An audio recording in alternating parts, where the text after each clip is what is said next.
Hello everyone and welcome back to our channel. Today we're going to discuss a recent development in the airline industry, the insolvency of First Airlines. First, formerly known as Goair, is a low-cost airline based in India. Let's dive into the details of what led to the insolvency of First and what it means for the aviation industry. Wadia Group-owned First on Tuesday said it has filed for insolvency resolution and can no longer continue to meet financial obligations, blaming U.S. company Pratt & Whitney's faulty engines for grounding of 50% of its fleet. The airline has filed an application for voluntary insolvency resolution proceedings before the National Company Law Tribunal. On April 26, 2023, First announced that it was filing for insolvency due to its inability to meet its financial obligations. The airline stated that it had been in talks with its creditors for a debt restructuring plan, but no agreement was reached. As a result, First decided to file for insolvency under the Insolvency and Bankruptcy Code of India. The insolvency of First is expected to have far-reaching consequences for the Indian aviation industry. First was the fifth largest airline in India by market share, and its insolvency will create a void in the low-cost segment of the market. The airline had a fleet of 57 aircraft and operated to over 30 destinations across India and abroad. The grounding of First's fleet will not only affect its employees but also have a cascading effect on the wider aviation ecosystem. First has been faced with critical supply chain issues with regard to their engines. The government has been assisting the airline in every possible manner. On insolvency filing, the airline in a statement said, First has had to take this step due to the ever-increasing number of failing engines supplied by Pratt & Whitney's International Aero Engines, LLC, which has resulted in First having to ground 25 aircraft, equivalent to approximately 50% of its Airbus A320neo aircraft fleet, as of 1 May 2023. The percentage of grounded aircraft due to Pratt & Whitney's faulty engines has grown from 7% in December 2019 to 31% in December 2020 to 50% in December 2022.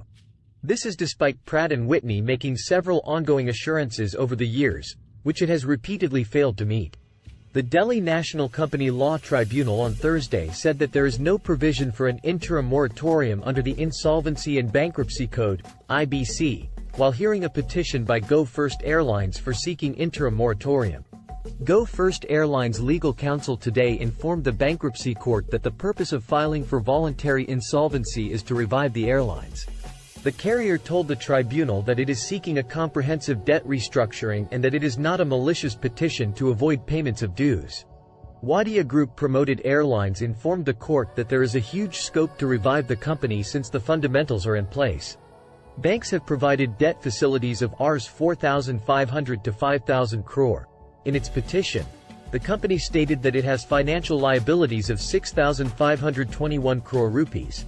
The carrier has total liabilities of 11,463 crore rupees to all creditors, including a default of 3,856 crore rupees towards operational creditors. The dues towards aircraft lessors is 2,600 crore rupees, according to the plea filed before NCLT. The airline's net loss rose to 3,600 crore rupees last fiscal from 1,807.8 crore rupees in 2021-22. The net loss was at 1,346.72 crore rupees in 2020-21. The airline, which has liabilities worth 11,463 crore rupees, on Tuesday sought voluntary insolvency resolution proceedings and the plea is set to be heard by the Delhi bench of the NCLT on Thursday. Indian Oil to recoup most dues from First through bank guarantees.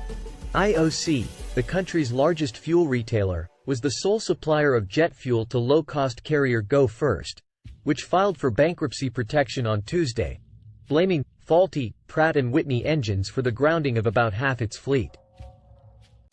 The owner of Airlines, India, has no plans to exit the budget carrier after engine troubles forced it into bankruptcy. The airline's CEO told Reuters on Wednesday, as frustrated flyers complained of abrupt flight cancellations. First's employees will be the most affected by the bankruptcy filing. The airline has around 5,500 employees, and their jobs are now at risk. The airline's creditors, including aircraft lessors, fuel suppliers, and other vendors, will also be affected by the bankruptcy filing. They may not be able to recover the money owed to them by the airline.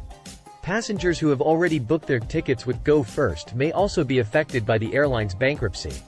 They may not receive a refund for their tickets or may have to go through a lengthy process to get their money back. Go First's crisis has not only affected the airline but also had a cascading effect on the wider aviation ecosystem.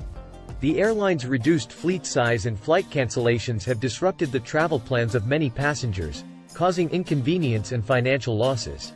Moreover, the crisis has also affected the confidence of investors in the Indian aviation industry, which may result in a reduction of investments in the sector. In conclusion, Go First's crisis is a significant development in the Indian aviation industry, reflecting the challenges that airlines face in the current environment. The pandemic has had a severe impact on the aviation sector, and many airlines are struggling to survive.